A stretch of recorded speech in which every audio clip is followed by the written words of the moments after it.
Good morning, viewers. It's Rob Atfield reporting for Port Carling Boats. It's late November 2018. It's been quite a while since we've visited the Muskoka Steamship and Discovery Centre in Gravenhurst, Ontario. As you can see, we've had a very early winter up here, as have many parts of Canada. In any case, let's go in and see some of the displays of beautiful antique and classic wooden boats. We're starting our tour here with a Mini, viewers. This is a Midi, built in 1931, and she's only 8 feet long. Isn't that amazing? This would be any child's wonder boat, I'm sure. She's powered by some kind of small engine. We can't really get a good view of it here, but it says in the description she's a 2-cylinder outboard, British engine. Remarkable. As you can see, viewers, the Discovery Centre hosts a very significant number of boats over the winter. If I understand correctly, I think some of these boats are in use by their owners during the summer, and it may be that a few choose to keep them here in safe, protected storage over the winter. What a marvelous collection of antique and classic woodies. Let's focus in on a few of them. Here we have Clementine, viewers. There's not much of a description with this boat. The placard in the front of several of these boats indicates that it might have been built by Port Carling Boat Works, but that remains to be seen. What we do know, she's a long deck launch, dual cockpit, and very beautiful. Behind her, another long deck launch with a displacement hull, obviously. You can see the antique lighting on this classic. Actually, I should say antique. I'm sure she's an antique at this point.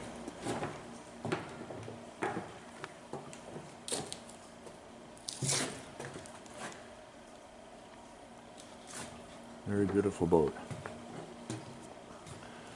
Note the unstreamlined windshield. If I remember correctly, and can check the front here, I think this particular windshield can be opened. Lots of bow up front. One of the very special boats at the museum here, viewers, is Miss Canada 4. I know over the last few years a lot of time, money, and energy has been put into the restoration of this boat. I know she undertook a series of quote-unquote sea trials a year or two ago. She's powered, if I remember correctly, by a Rolls-Royce Merlin engine. I can't remember the horsepower exactly, but I know it's well over 1,000.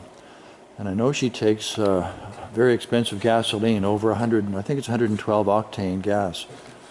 So I understand that even to do a trial run on this boat would have cost the owner about $500 in fuel. Anyway, she's one of Canada's most famous race boats. Next to Miss Canada 4, we have a beautiful triple cockpit hackercraft. Difficult to tell whether this is a newer model or an original. Hackercraft Boat Company is still in operation, producing classically styled wooden boats, and presumably using a lot of new technology. This looks suspiciously like a Port Carling boat Seabird, but don't quote me on that. Interesting the way the windshield curvature matches the supports for the canvas top.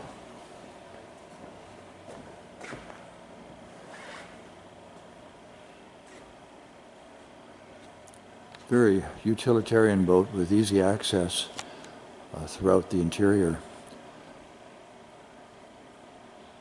Looks like she seats 6 or 7 people comfortably.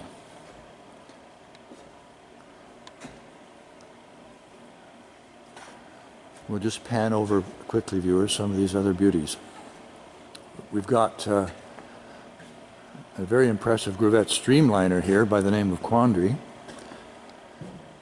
These are one of the boating community's most sought-after boats. They command a premium price when they come up for sale. It was such a unique boat in terms of its rounded lines. Certainly an attention grabber wherever she goes.